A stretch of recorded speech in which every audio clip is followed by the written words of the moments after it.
ওনার দেশের প্রতি যে দরদ, জনগণের প্রতি যে দরদ, এটা শেখ হাসিনা বেগম যে আমাদের একটা পার্থক্য, যে কে বেশি জনগণকে মায়া করে আমাদের মনে ফিরে আসবে।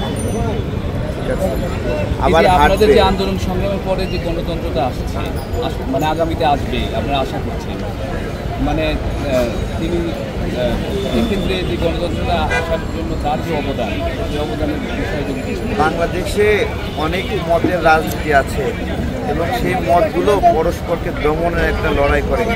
জাতীয়তাবাদী শক্তিকে আমরা সেই দমনের বিষয়টা খুব কম দেখেছি। সেই দমনটা হইলে 2006 সালের পরে আবার ক্ষমতায় থেকে যেতেন, 96 সালের পরে ক্ষমতায় থেকে যেতেন।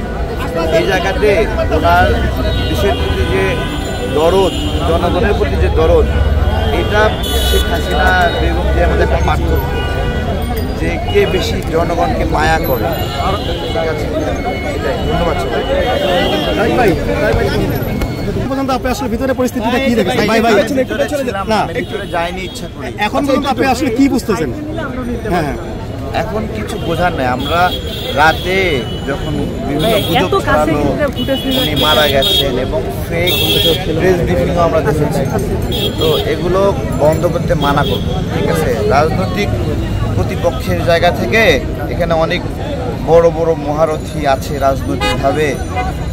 ঠিক আছে, ওনার কষ্টটা সবার চেয়ে আলাদা, সবার চেয়ে আলাদা। ঠিক আছে, এবং আমরা দেখেছি উনি তো রাজনৈতিক অভিভাবক ওনার দলের, উনি আটক থাকা অবস্থাতে ওনার